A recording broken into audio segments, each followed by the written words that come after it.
If you're like me, you're very frustrated now because the first time I went to replace a dead bulb on one of my cable halogen light systems here, I could not figure it out. And I was pulling on it, almost breaking the thing. I was trying to figure out if it twisted like a regular bulb somehow.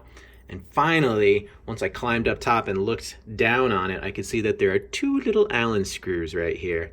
And there are two pins on this bulb right here, which I'll show you in a minute, that sit in the socket, and then you tighten these Allen screws and that holds the bulb in place. So what you have to do is loosen these screws. Now you might be in a place, again, like I was, where you didn't have the correct Allen wrench. So this is also called a hex key. I believe this is a 1.5 millimeter. That's the size of it. So you're gonna have to go get one of these. They are sold also in a set like this. You can get a set of metric Allen wrenches. So I have one here and I keep it in a safe place.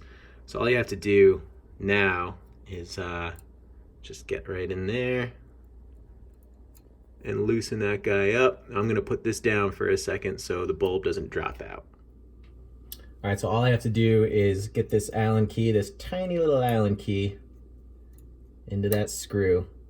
And it should come out nice and easy. These are really tiny screws and you don't need to loosen them much. If you go too far, they'll fall out, and because they're so tiny, you will definitely lose them. And then this guy just falls right out. So you can see there's just these two tiny little pins right there. They go into the socket, and then you tighten that Allen screw, and it holds those pins right in place. This guy just has two little tabs, so you can just muscle it right out. Pull these tabs back a little bit, and then you can drop the new bulb. Here's my new bulb, drop that in. Just move the tabs back in place. They bend very easily in this particular model. And don't worry about these guys being, somehow they're electrified, but they won't shock you. And then this guy just goes in. Ta-da.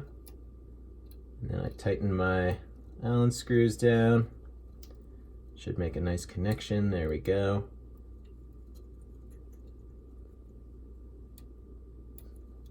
All set.